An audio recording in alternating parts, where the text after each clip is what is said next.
尤娜爸爸，您当时为什么是从机场赶到的公安局？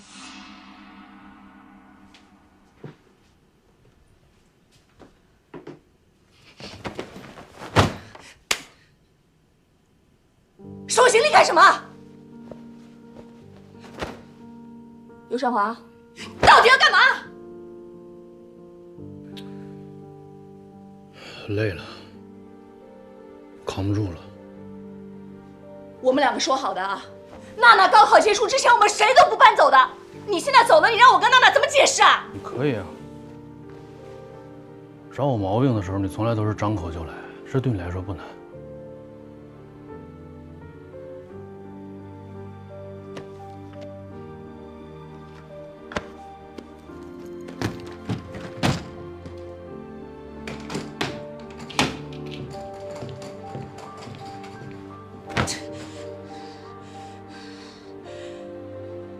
爸，你要出门啊？我要去北京出个差。哎呀，我录音笔忘学校了，爸妈，我去趟学校。娜娜，不对，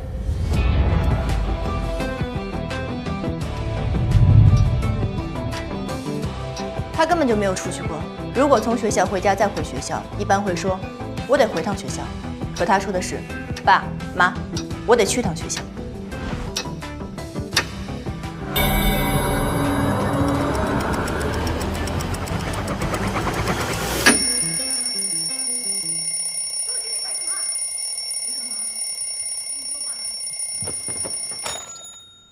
天哪！怎么办？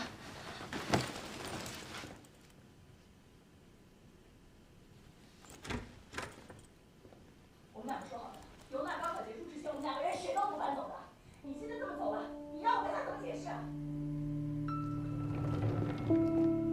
爸，你要出门啊？我要去北京出个差。哦。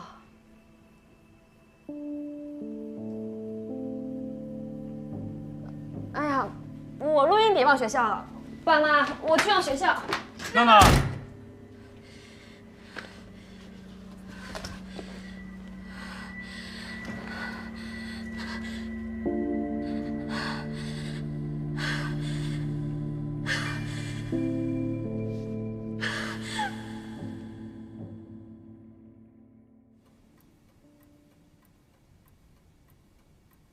所以这是第一次你们有分居的冲动，你们之后还有分居过吗？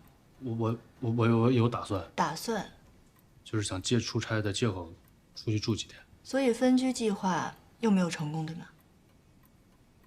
我可以问一下，是什么样的原因阻碍了你们的计划吗？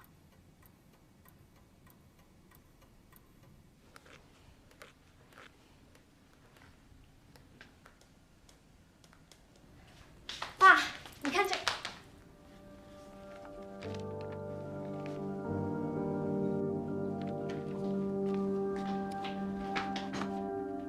爸，我给你切个猕猴桃吧，你不是最爱吃猕猴桃了吗？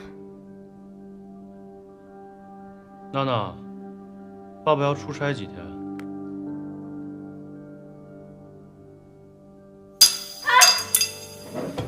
啊！娜娜，娜娜，哎，爸爸要走了，你说不舒服啊？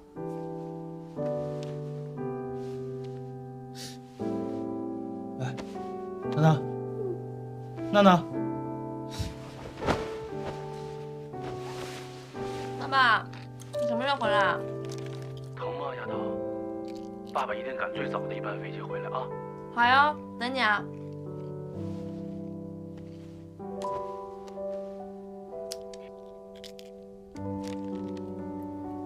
我本以为只要瞒着他，他就不会受到伤害。你们夫妻二人的亲密关系发生了本质的变化，即便你们不说，孩子也能够察觉到。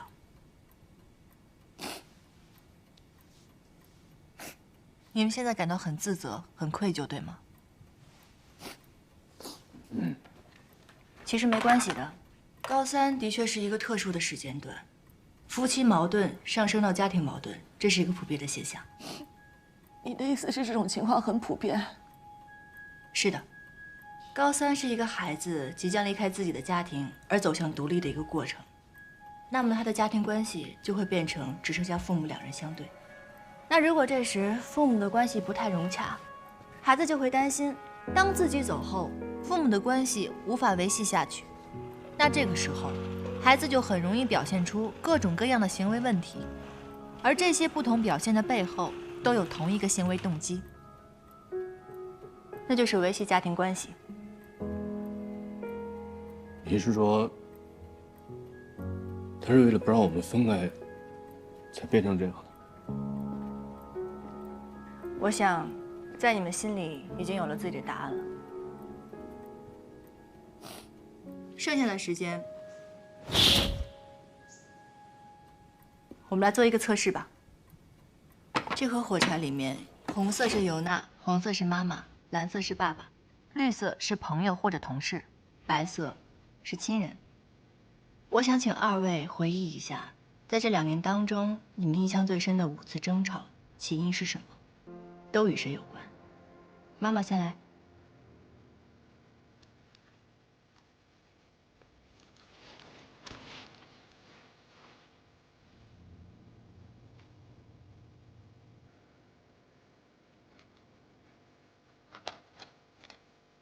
那来问理分科。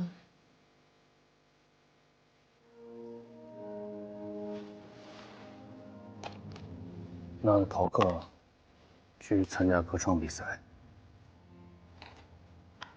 娜娜要买手机。我妈。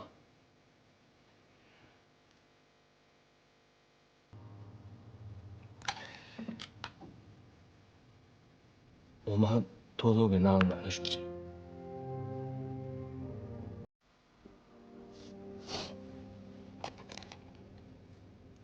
娜娜要学播音主持。很好，那我们现在重新做一次这个测试。这次爸爸妈妈分别选择，你们想一下，在这5件争吵的事情当中，哪一件让你们会觉得非常的伤心，或者重伤你们的事情是什么？与谁相关？好吗？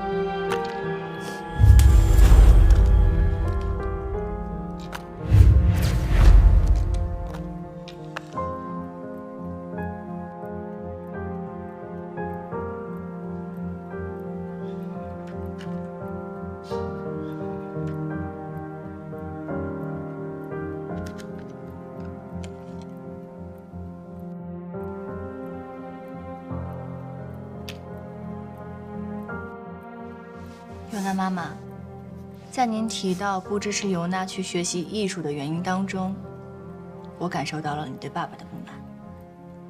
而当尤娜不顾你的反对，执意选择了去学习艺术的时候，你的感受是很难过、很孤独，甚至有一种被抛弃、被孤立的感觉。你们2人之间的亲密关系有很大的问题。也许妈妈想要沟通，但是会发现方式不恰当，而爸爸想要努力，可又觉得沟通会让你有挫败感，想要逃避。你们2个有没有发现，在你们的潜意识之中，唯一一致的目标就是尤娜。所以尤娜总是主动或者被动地卷入到你们的矛盾当中，这就导致了孩子对自我价值的不确定。他会认为是他的原因导致你们的婚姻失败，还会让他误认为，只有当他出现问题的时候，你们2个人才会齐心协力地在一起。对不起，我真的没有想到我会给娜娜造成这么大的伤害。对不起。最后，我想请你们2位依次点燃这5根红色的火柴。我们今天的咨询到这里就结束了。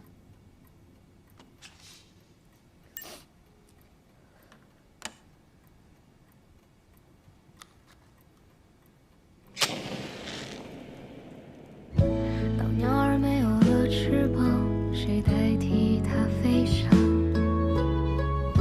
当空气没有了花香，谁又能去绽放？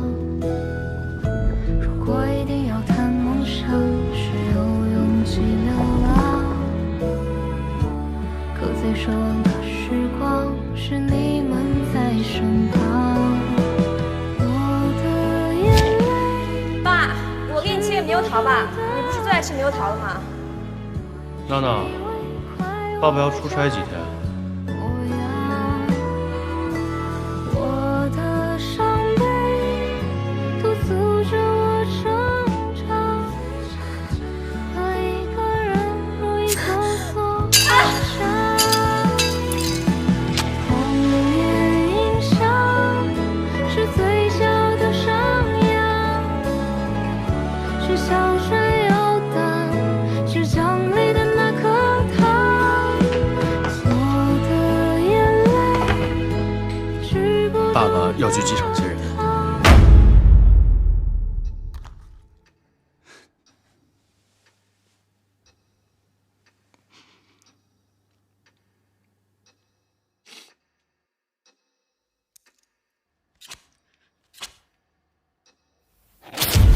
现在慌张是对爱的渴望。他以为只有这样做，才能留住爸爸，才能保住这个家。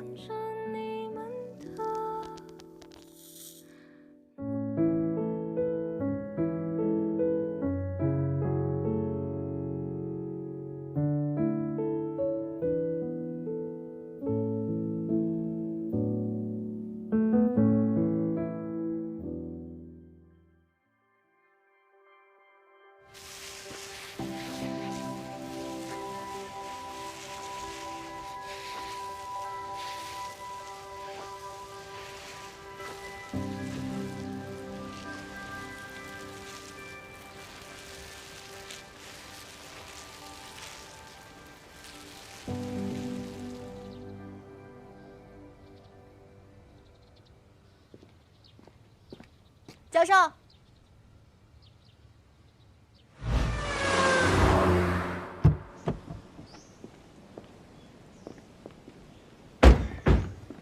你这也太临时了，在哪儿啊？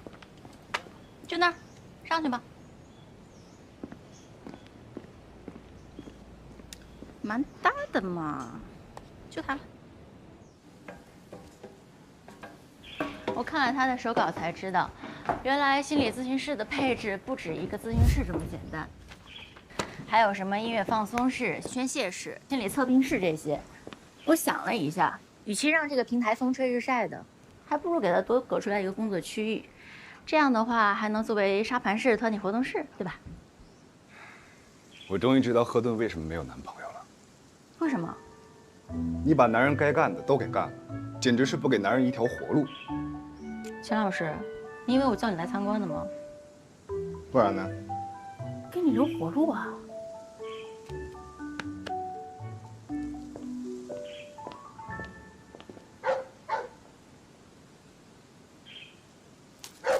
这是非常典型的追逃模式。追逃模式，一方抱怨索取，一方回避拒绝，一方情绪激烈，一方表现冷漠。很多婚姻关系啊，都会陷入这种追逃模式当中。这个丈夫的逃避也是非常典型的，妻子的咄咄逼人让他觉得自己非常的无能，所以他以为他的逃避能缓解矛盾，换来安宁。但万万没有想到，他的逃避会更加刺激自己的妻子。而在这个家庭当中，最糟糕的是，他们的女儿卷入到夫妻矛盾当中。三角化呢，使他们夫妻2人矛盾的焦点变得模糊起来。而这个时候，恰恰他的女儿表现出想要追随父亲的意愿，所以妻子会有非常强烈的背叛感。觉得女儿也可能会像丈夫一样远离自己，从而更加猛烈地攻击自己的丈夫，以求平衡。你用了什么方法？我做了一个火柴测试，基本上二人的认知已经重构了。孩子呢？这个孩子的核心恐惧是家庭关系，如果家庭关系得到改善的话，那这个孩子的防御机制就会自然瓦解。当然了，这是最好的结果，但是无论怎么样，我想最后我都会把核心回归于孩子个人的治疗上。个体疗法和家庭疗法双管齐下，还加了一个意向的方法，你这是招招见血啊，不错。这不是您教导的好吗？您说过的，不要拘泥于某一种流派，我是谨遵师言，好吧？你这孩子，就会哄我开心。说吧，中午想吃什么？我中午可不在这儿吃，我得回去。我刚搬完家，汤丽在家等着我呢，要不回去她头都该打。刚好，都替你们准备好了，都是你爱吃的。哇，我这天天蹭吃蹭喝的，这临走了还有蔬菜手办礼，多不合适啊！那我自己消化了。我只是客气一下。小心后面啊，请拿轻放。慢点。我已经把这些架子都放好在贴上标签了，你就负责把那些摆上就行了。模型啊，我喜欢。 3000个。那我就先走喽。你去哪儿啊？约了美容，加油！你这甩手掌柜当的好啊！不用谢。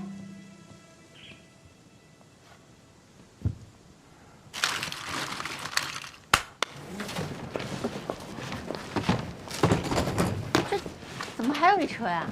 您是哪栋的？这栋啊。哦，我们给隔壁搬家的，不是您这栋。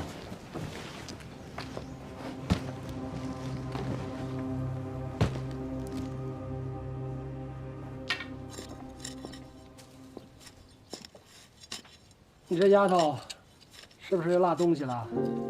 老师。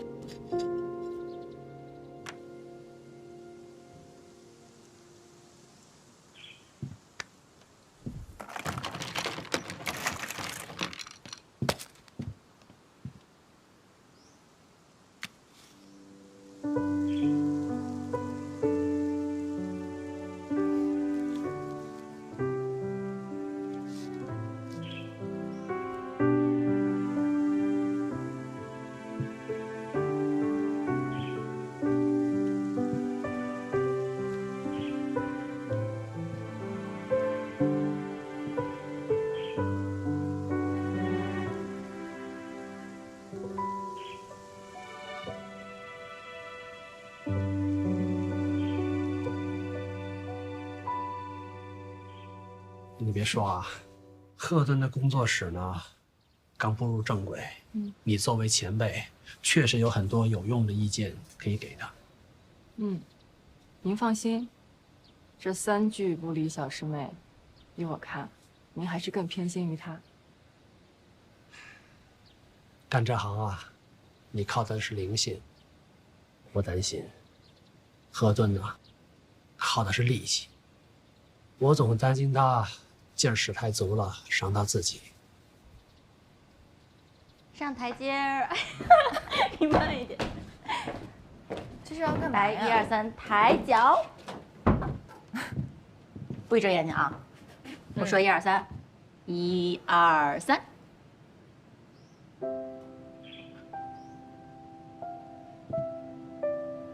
喜欢吗？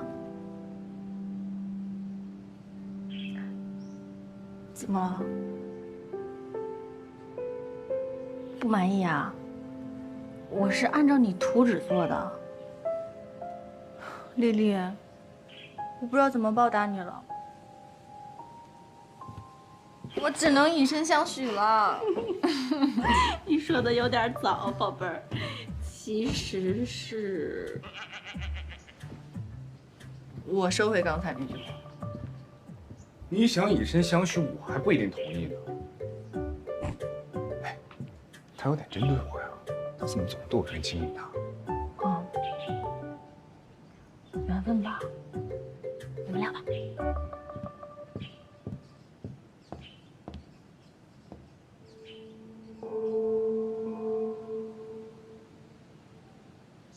你这人也真是啊！我在这摆了一下午，连一句谢谢都没有。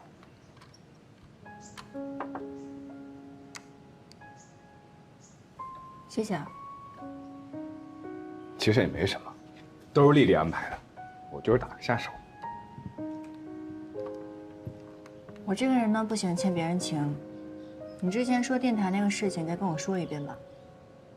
但是前提说好了，我不一定去，但是我会竭尽我所能来帮助你。好，我想找你做的这档节目啊，叫做《新飞夜话》，它是当年全中国第一档，也是最火爆的一档情感节目。在那个心理咨询还没有被大众认知的年代，它成为了无数人的情感支柱，帮助每天要在这里忙到很晚。周阿姨的爸爸在你爸爸下岗的时候帮助过你们全家，所以你爸爸才会这么努力的想要帮助他。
去哪儿啊？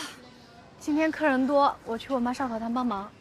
我在阿姨的烧烤摊看见尤娜了。她去我妈那干嘛？来了，我来吧。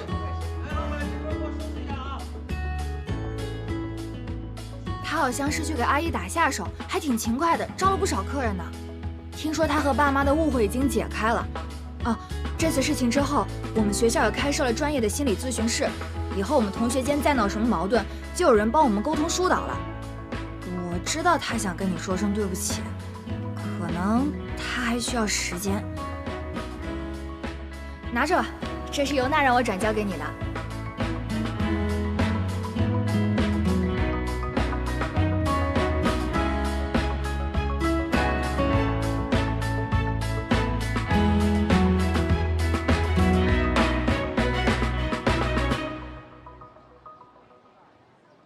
喂，我想好了，让我们一起把这个节目做好吧。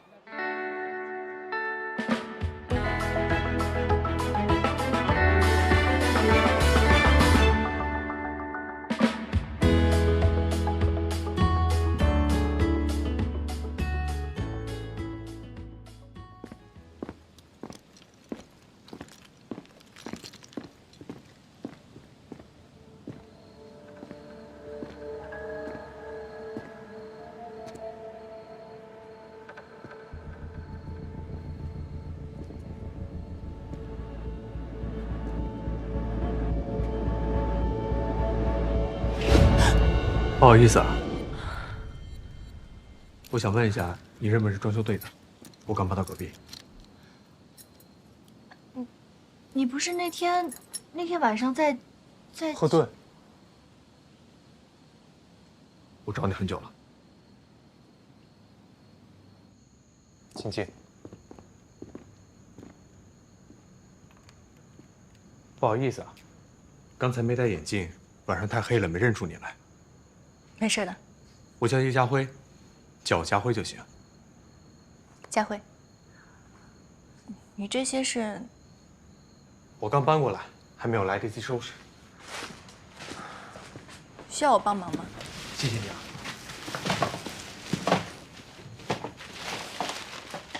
真巧，没想到我们成邻居了。是啊，你先坐。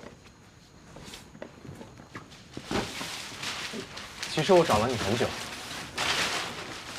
我去过你之前名片上给我的那个地址，他们说你离职了，上面也没有你的电话，所以我根本联系不上你。抱歉，我那天实在太忙了。没关系，这不正好说明咱俩挺有缘分的吗？谢谢。我看你之前吃的那些药，你会定期看心理医生吗？其实我吃药一段时间了，一直控制的挺好的。你碰到我那天，是我刚好到海市，我的朋友说要给我接风洗尘，所以一高兴就喝多了。以后还是要稍微注意一下的。是啊，那天真是要谢谢你。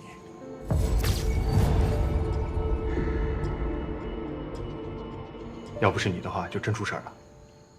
没什么，我之前在自杀干预中心工作，每天救人已经习惯了。对了，其实你可以考虑在海市继续进行心理治疗，我可以给你推荐一个心理咨询师。我不需要。我只是提一个建议。你为什么不推荐你自己呢？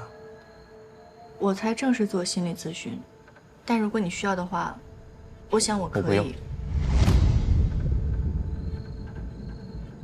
我不是觉得你不够资格，是我不想让你当我的心理咨询师，因为心理咨询师和他的来访者是不能谈恋爱的。钱开业，你这大半夜够早的呀？啊？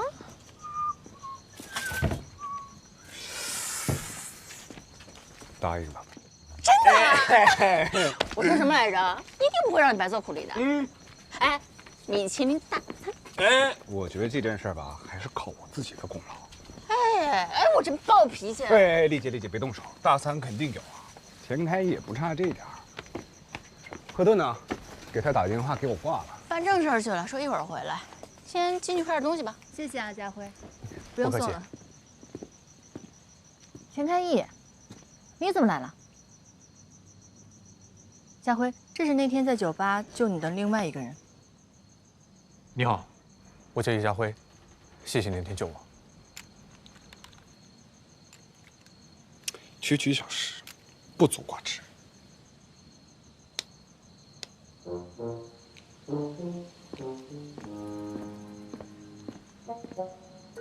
他脑子被驴给踢了吗？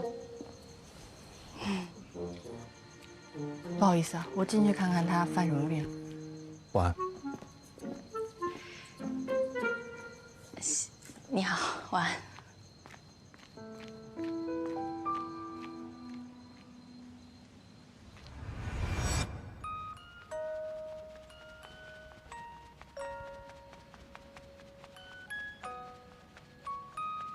哎呀，你癫痫病犯了。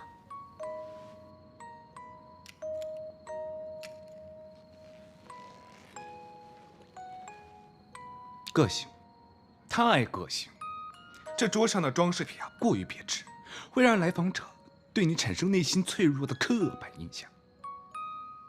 一直想把它作为礼物送给你，就是联系不上。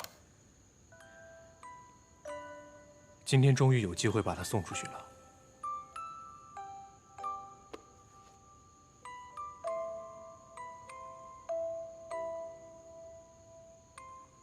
这是你自己做的吗？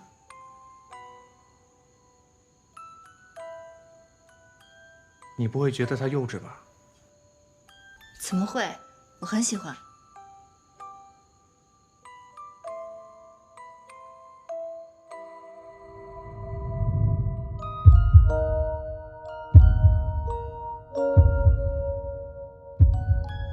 八音盒发出的声音里有一种阿尔法电波。与脑电波里528赫兹的一个电波相吻合，所以它可以让人感觉非常的平静。它的作用就是让人变得宁静起来。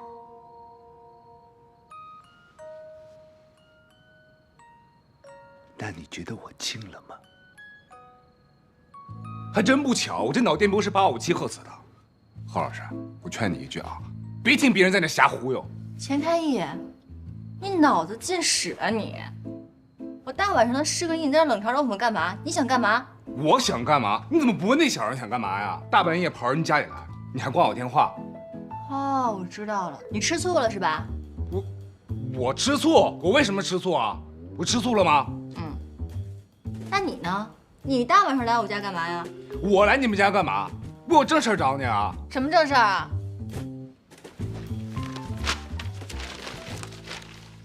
合同，明天早上9点，具体还得把合同签了。哎，还有薪酬啊？哎，可以。我没有想过要公司。哎，你别多想啊，这个合同就跟咨询机制是一样的，就是为了约束你，也是为了鞭策我。走了，明天还有正事儿。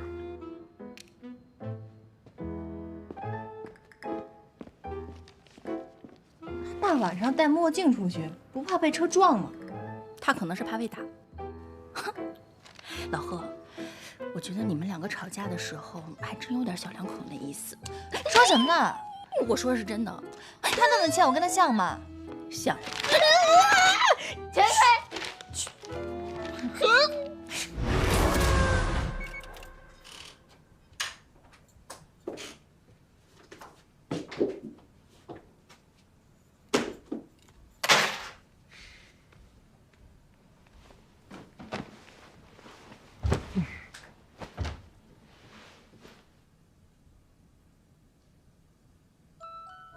国外有说法，八音盒的声音与脑电波528赫兹一种电波相吻合，它的作用就是让人变得宁静起来。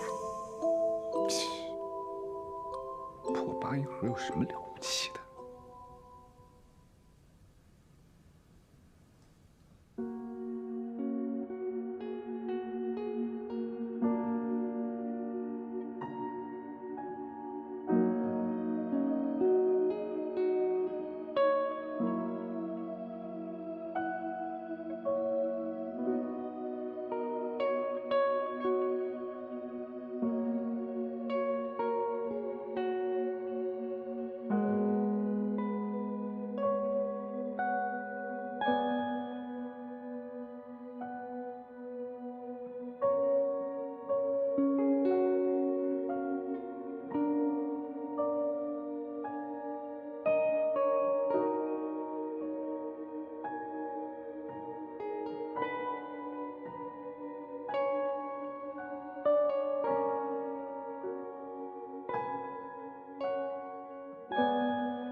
好巧啊！你好，这是哦，还剩一点行李没有搬过来，搬到公司刚刚搬过来，我收拾一下啊。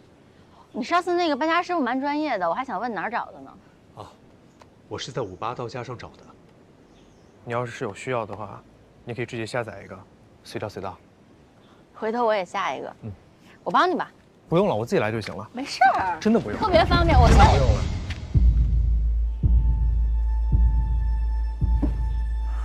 不好意思啊，我行李太沉了，我自己来就行。没事，我打扰了，我倒垃圾去。拜拜。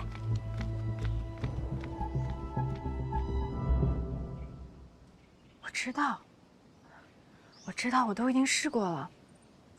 不是，但问题是现在那个档案我现在一时半会儿我实在拿不出来。你别着急行吗？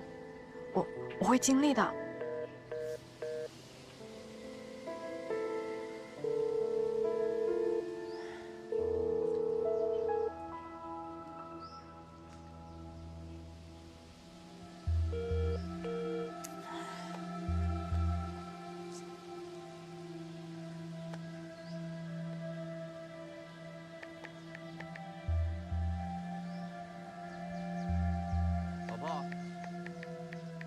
哎，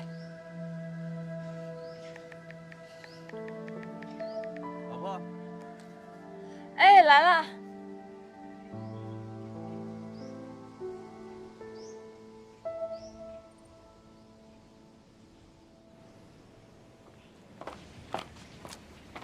常总，10点的股东大会，曹总参加不了，说改天再约。